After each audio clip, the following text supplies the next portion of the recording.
una víctima que la verdad vine a despertar ahorita cuando se regó ese problema, porque el resto yo no, es que no digo que yo no volví ni por allá. Se aprovecharon de que yo no sabía bien de letra, se aprovecharon que ellos iban y hacían los papeles, firme aquí, y yo como una boba, firme, y firme, pero nunca supe qué firmé, y ese es mi delito, ese es mi delito.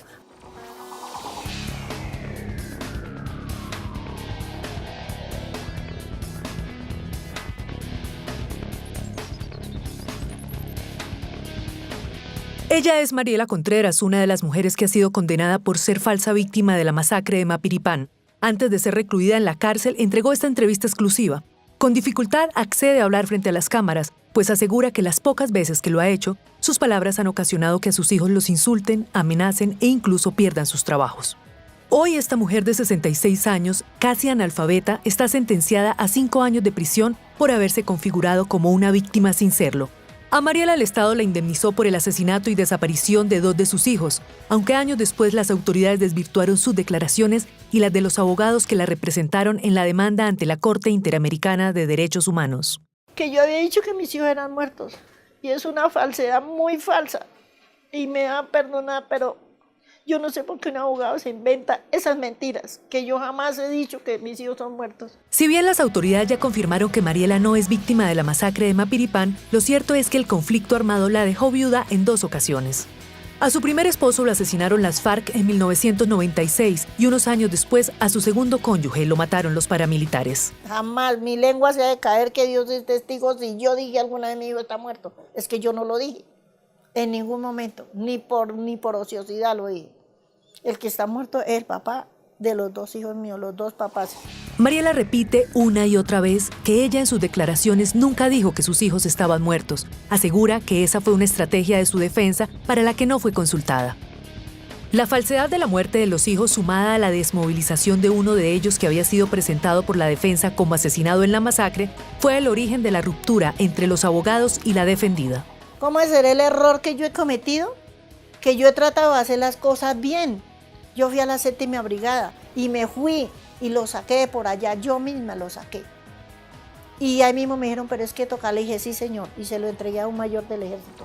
Eduardo Carreño Wilches, abogado del colectivo José Alvear Restrepo, es quien ha llevado la representación de las víctimas de Mapiripán, no solo en Colombia, sino en instancias internacionales. Cuestiona la forma como se dio esta desmovilización y evita hablar de la falsa muerte de los hijos de Mariela. Para nosotros, el problema grave y complicado es que ella coordine con la brigada desde el 2008 la salida de su hijo de la guerrilla y ella no nos lo cuente a nosotros sino hasta 2011 por los medios públicos. Es decir, ¿qué pasó en la brigada? ¿Qué actividades desarrolló la brigada con esta señora? Ahora la otra pelea, entonces yo exijo a ellos que me entreguen los restos. Yo le exijo a ellos, pásenme los restos, supuestamente ellos los encontraron, ¿no? Entonces que me los entreguen, para que concluya la verdad.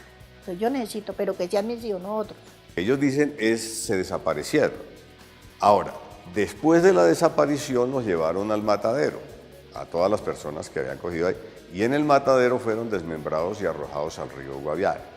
Eso llevaría a que su familia presuma que sus familiares pues se encuentran muertos, pues porque fueron desmembrados y arrojados al río Guaviare, como pasó con los demás familiares. El testimonio de Marjorie, la hija menor de Mariela, está consignado en el libro Folios de Mapiripán, publicado por el colectivo de abogados José Alvear. El relato de Marjorie fue uno de los que más conmovió a la Corte Interamericana de Derechos Humanos. En el momento de la demanda, a nadie pareció preocuparle que Marjorie testificara sobre un hecho tan delicado siendo una menor de edad. Ella dijo que a los niños no los iba a tomar ninguna declaratoria porque ellos eran menores de edad y que yo no sé qué, pero yo no sé de dónde sacaron eso. Ahora el cuento que dice en ese libro y que este es el libro que lo confiesa, que dicen que encontraron los pedazos de cuerpos de mis hijos. Y entonces, ¿por qué no me han llamado a mí? Me han dicho, ve a sus hijos, tómelos. Porque son mentiras. La verdad no se puede ocultar, porque sean menores. Sobre cómo terminó Mariela siendo representada por el colectivo, tampoco hay consenso en las versiones. Ella dice que fue una mujer de nombre María Bustos y abogados del colectivo los que organizaron la historia para que hiciera parte del grupo de víctimas ante la CIDH. Al final, la demanda fue ganada por las víctimas y el Estado colombiano condenado en 2005. Las falsas víctimas aseguran que María Bustos está asilada en otro país. María Bustos, ella fue 3 veces a la casa y dije, no tengo tiempo. A lo último, un día vino con un carrito y vino y me llevó. Me dijo, camine, que es que le quieren ayudar. Yo viendo que no tenía ni para comer, nada, ni para pagar los servicios, que mi hermano me dijo que pagara los servicios de la luz y el agua y eso. Entonces yo fui y ella llegó y dijo, hola Jaimito, ¿qué más? Lo abrazó, dijo, aquí le traigo una de Mapiripán. Le dije, yo vengo, dijo, déjeme hablar a mí, porque yo le dije, yo vengo, y iba a decirle que ni la veré al suelo. Y ella dijo, déjeme hablar a mí.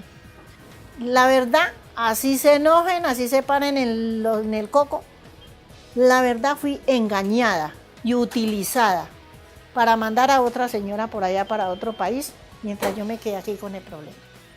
Así sencillamente. Que yo sepa, no la conozco, ni el colectivo ha gestionado salidas de esta señora del país.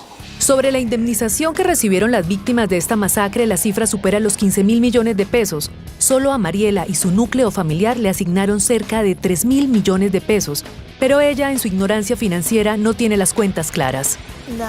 La doctora Pilar fue allá y puso ese cheque allá en la gerencia y dijo, dentre. Y cuando ya hicieron allá los papeles, me llamaron a mi firma. 600.000 pesos, bueno, eso, 6, es que hicimos nosotros esa plata. Y por estos hechos, el colectivo de motu propio, sin existir ninguna sentencia de carácter judicial, simplemente por un criterio ético, devolvió los dineros que se habían recibido de la familia Mariela Contreras y se les entregó al Ministerio de la Defensa o a la Nación. El colectivo devolvió aproximadamente 750 millones de pesos. Al lado de Mariela está su hija Zuli y su yerno Argemiro, todos condenados por los mismos hechos a pagar su sentencia en establecimiento carcelario. Pero la cuenta de falsas víctimas de este caso no para ahí. Están los 2 hermanos Vaca y Manuel Arévalo, que no murieron en la masacre. También hay que sumarle las 4 hermanas Pinzón, recluidas en la cárcel del Buen Pastor y quienes deberán pagar alrededor de 8 años de prisión.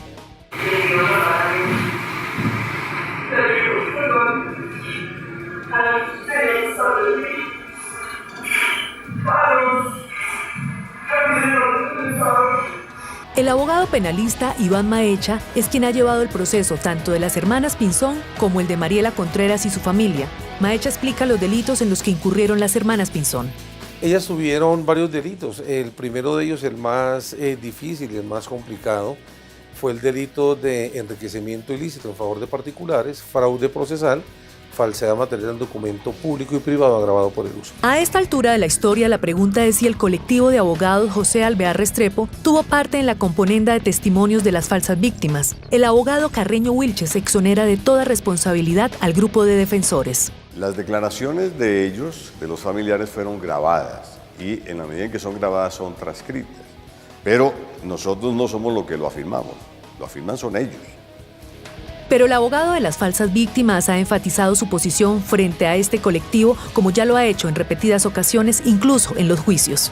Yo lo he dicho en todos mis procesos y siempre lo que he dicho es que las falsas víctimas que yo he manejado en esos procesos han manifestado que ha sido el colectivo de abogados quienes han adelantado esos procesos y yo he solicitado se haga una investigación. Por eso tengo incluso en esos momentos una investigación disciplinaria ante el Consejo Superior de la Judicatura, porque al parecer se ha manchado el buen nombre de ellos, pero yo considero que estas personas, por lo menos en el caso de Mariela Contreras, una persona completamente analfabeta, completamente iletrada, una persona que no tiene más de quinto de primaria, no va a engañar ni a la Fiscalía General de la Nación, ni al Estado colombiano, ni mucho menos a la Corte Interamericana de Derechos Humanos. En unos meses se conmemorarán 20 años de lo ocurrido en julio de 1997 en Mapiripán, cuando paramilitares liderados, entre otros, por Salvatore Mancuso y Carlos Castaño, llegaron desde el Urabá a esta región del suroriente colombiano y con complicidad de algunos militares masacraron a un grupo de personas de la comunidad. Alfonso Gómez Méndez acababa de posesionarse como fiscal general cuando ocurrió la masacre. Y desde luego me impactó mucho el hecho de que, como se dijo inicialmente, y creo que fue así, los paramilitares hubieran podido estar 2, 3 días en un lugar como Mapiripán, matar a la gente, en circunstancias, muchos de ellos atroces, sin que el ejército o la policía lo evitaran. Yo me molesté muchísimo por eso y comencé a pedir apoyo para que llegara el CTI. Y recuerdo que el general Bedoya, que era el comandante de las fuerzas militares, pues como que no quería ayudar mucho, hasta el punto de que yo llamé al presidente Samper y le dije: presidente, aquí no quieren colaborarle a la fiscalía para entrar a ver qué fue lo que pasó, y le recordé al presidente una frase que uno le enseña o le comenta a los estudiantes de Derecho Procesal. Aquí el tiempo que transcurre es la verdad que huye. Sobre el número exacto de personas asesinadas por las autodefensas, las versiones también son confusas. Se ha hablado de más de 70, en declaraciones los paramilitares señalaron 36, pero según el reporte de la Fiscalía, solo se han podido identificar con certeza 9 víctimas, de las cuales 5 fueron asesinadas y otras 4 desaparecidas. El primero en hablar de la cifra de muertos fue el propio Carlos Castaño, cuando aseguró en una entrevista que fueron asesinadas 49 personas y que habría más mapiripanes en el país. Pero, ¿qué hacemos? Yo le creo a lo que dice el informe de la Fiscalía de 77 víctimas registradas. Si no hay en este momento sino 9, pues son 9. Pero eso no quiere decir que no existen. Pero las declaraciones de los que participaron en los crímenes y mataron a la gente existen. Aunque la CIDH condenó en 2005 al Estado colombiano por esta masacre, una vez confirmada la participación de falsas víctimas, en 2011 el presidente Juan Manuel Santos envió a la canciller María Ángela Holguín y al ministro de Justicia Juan Carlos Esguerra a Costa Rica para presentar una solicitud de revisión ante la Corte. Esguerra también fue ministro de Defensa hasta unos meses antes de que ocurriera la masacre de Mapiripán. Sí se reconoció que había habido tal engaño al Estado colombiano y que debía procederse sobre la base de que el Estado buscara y pusiera en práctica todos los mecanismos necesarios para evitar el desfalco del que iba a ser objeto, para indemnizar sí a quienes realmente tenían la condición de víctimas, pero ciertamente no a quienes estaban abusando de la buena fe del Estado y haciéndose pasar por víctimas. La CIDH reconoció en 2005 a 20 víctimas mortales de la masacre. En 2011 la Corte negó el recurso de revisión, mantuvo la condena al Estado, pero excluyó a 7 víctimas por falsedad y ordenó el reintegro de las indemnizaciones. El general Jaime Humberto Uzcategui es otro de los protagonistas de este caso. Uzcategui está recluido en la Escuela de Infantería de Bogotá, condenado a 37 años de prisión. Ha asegurado que no cesará de luchar hasta demostrar que él no tuvo responsabilidad en los hechos ocurridos en Mapiripán. Lo único que le queda después de estos 6 años es la familia.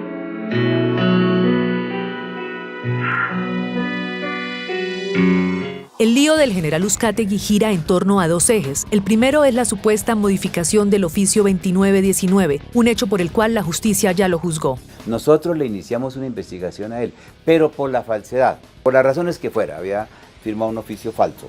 Como eso fue una absolución por el caso de la masacre por parte de la justicia paramilitar, entiendo que la Corte Constitucional después reabrió el proceso y ahí fue cuando lo condenaron a mi juicio, justamente por la masacre. El otro elemento que tiene Uzcategui preso es quién tenía el mando para operaciones militares sobre el batallón Joaquín París, batallón responsable de la seguridad de Mapiripán. Un tema que ha sido objeto hasta de debate en el Congreso de la República. En septiembre de 2006, el entonces senador Gustavo Petro solicitó al ministro de la Defensa, hoy presidente Juan Manuel Santos, aclarar esta situación. Ustedes están expresando eso con un valor probatorio que implica la condena o no de un general de la República, que entiendo por qué está llorando. Ustedes no pueden decirme eso queda en manos de la Fiscalía y de la Procuraduría. No, usted tiene que tener una investigación de control interno, que en términos militares se llama contrainteligencia, que le diga a usted que es cierto. Si el batallón Joaquín París era operacionalmente dependiente de la Brigada Móvil número 2, con lo cual el general Uzcategui es inocente, o lo contrario. Si llega a presentarse pruebas que ese juicio fue mal conducido y que efectivamente se condenó a un inocente, tenga la seguridad senador Petro que yo sería el primero en poner el grito en el cielo. Producto de este debate, un par de meses después, el ministro de la Defensa emitió un certificado en el que asegura que el general Uzcategui no tenía mando operacional sobre el batallón París. Sobre la supuesta inocencia del general Uzcategui han hablado muchas voces desde diferentes orillas del proceso. Sí, yo sí le pido perdón al general porque nosotros no teníamos por qué haber hecho nada de esas cosas. La segunda pregunta, señora fiscal, es ¿hasta dónde tuvo que ver el general Uzcategui en esta masacre? Bueno, yo desconozco la participación del general Uzcategui, realmente nunca lo escuché nombrar dentro de las coordinaciones que hicieron los comandantes Castaño, los diferentes comandantes de autodefensa. Sí, lo que me ha causado sorpresa es lo referente al general Humberto Uzcategui. ¿Por qué? Porque lo vinculan como colaborador de las autodefensas en el llano. Y yo nunca tuve contacto con él, yo como comandante. Las evidencias que han venido surgiendo apuntan en general a demostrar que él no era responsable, que él terminó siendo tristemente un chivo expiatorio, una víctima más de esas circunstancias, y que el verdadero responsable está en otra parte. El militar al que hace referencia el exministro Esguerra es el teniente coronel Hernán Orozco, quien era el jefe directo del batallón París y hoy, a pesar de estar condenado a 40 años de cárcel, goza de asilo en Miami. Asilo que paradójicamente le ayuda a solicitar el mismo colectivo de abogados que defiende a las víctimas de la masacre. Ahora, el colectivo de abogados sí tramitó y gestionó medidas de protección en la Comisión Interamericana porque había sido amenazado por los miembros del paramilitarismo y los militares que participaron en la masacre. Eso se tramitó. Pero el que lo saca del país, porque no puede protegerlo en el país de sus militares, es el gobierno. El teniente coronel Orozco ha hablado muy poco sobre este tema, pero cada una de sus declaraciones han sido realmente explosivas. En una grabación que fue dada a conocer por los medios de comunicación, reconoció que el colectivo le ayudó a cambio de su testimonio contra el general Uzcategui.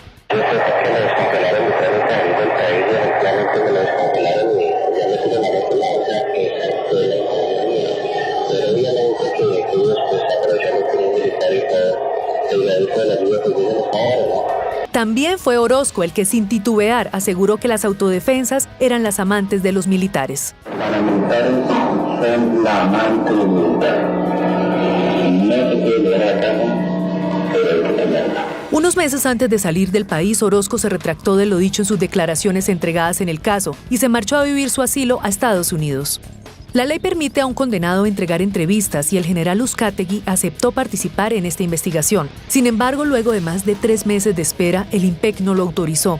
Al parecer, desde mayo de 2016 hay una restricción del alto gobierno para que miembros de la fuerza pública y guerrilleros privados de la libertad puedan ser entrevistados. Por esta razón, desde su lugar de reclusión, el general ha enviado esta carta y el audio de su voz con la lectura de la misma. Colombianos y colombianas. Soy el brigadier general Jaime Humberto Uzcategui Ramírez. Serví con distinciones al Ejército Nacional durante más de 30 años, lapso en el cual combatí a todos los agentes generadores de violencia a lo largo y ancho del territorio nacional. Les escribo esta carta desde mi lugar de reclusión, donde, respetuoso de la ley, cumplo una pena de 37 años de prisión que me ha sido impuesta de manera injusta por un presunto delito de omisión. Llevo los últimos 18 años enfrentando falsas acusaciones y la mayor parte de este tiempo he estado privado de la libertad. Los cargos en mi contra se resumen en asegurar que yo era el comandante militar de la zona, estaba debidamente informado de la incursión paramilitar y contaba con los medios para evitar la masacre. Nada de esto es cierto. Durante julio de 1997, yo no tenía mando operacional sobre las tropas responsables de Mapiripán, no eran mis subordinados, tampoco estaba debidamente informado de la actividad de los paramilitares y mucho menos tenía medios y recursos para realizar operaciones militares en una zona distinta a la de mi jurisdicción territorial. Los años me han ido dando la razón. En el 2006, el doctor Juan Manuel Santos Calderón, quien para la época se desempeñaba como ministro de Defensa, reconoció ante el Senado de la República que las tropas responsables del control del orden público de los municipios de San José del Guaviare y Mapiripán Meta, cuando ocurrieron los hechos, no estaban bajo mi mando ni correspondían a mi jurisdicción. Por último, he recibido el respaldo de la Comisión Interamericana de Derechos Humanos, CID, al admitir en el año 2014 mi petición presentada en el 2003, en la que se evidencia que mi proceso ha sido manipulado con falsas víctimas, falsos testigos y otros graves abusos por parte del Estado colombiano. Actualmente estoy trabajando junto con mi defensa para solicitar la revisión de mi proceso ante la Jurisdicción Especial para la Paz, JEP, por aparición de nuevas pruebas no conocidas o sobrevinientes que no han sido tenidas en cuenta. Jamás me rendiré. Con la ayuda de Dios, el Juez Supremo, demostraré mi inocencia. Atentamente, Brigadier General Jaime Humberto Uzcategui Ramírez. Interno número 279792, tarjeta de cadactilar número 113-057-924. Este capítulo tiene víctimas verdaderas, muchas víctimas falsas, algunas víctimas reales de otros hechos del conflicto que habrían sido asesoradas para acomodarse a lo ocurrido en Mapiripán. El caso también tiene responsables que no pagan su sentencia porque se volvieron víctimas. Un pool de abogados que a pesar de su larga experiencia manifiesta haber sido víctima de falsos testigos. Un condenado que a pesar de haber sido reconocido como víctima cumple su larga pena, aunque sigue dispuesto a demostrar su inocencia. 2 décadas y a esta historia le siguen faltando piezas. Tú sabes que hay gente que tiene abogados que se han especializado en lograr condenas y reparaciones a los militares y han sacado mucha plata. Algunos han sido descubiertos como los de Mapiripán y son venerables colectivos de abogados que tienen mucha fama y mucha vocería en las otras ONGs internacionales y resulta que no. Por ejemplo, en Mapiripán los han obligado a devolver plata. O sea que tú me has puesto en un plan en que es la Fiscalía la encargada de eso, porque nosotros mismos, los militares, somos víctimas de eso, de las falsas víctimas. Al cierre de este capítulo, la Fiscalía capturó otras 4 falsas víctimas de Mapiripán. Varias fuentes consultadas aseguraron que se descubrirán más farsantes en este caso. El proceso de la masacre de Mapiripán está lleno de lecciones, no solo para los involucrados, también para un país que se encuentra trabajando en el llamado posconflicto.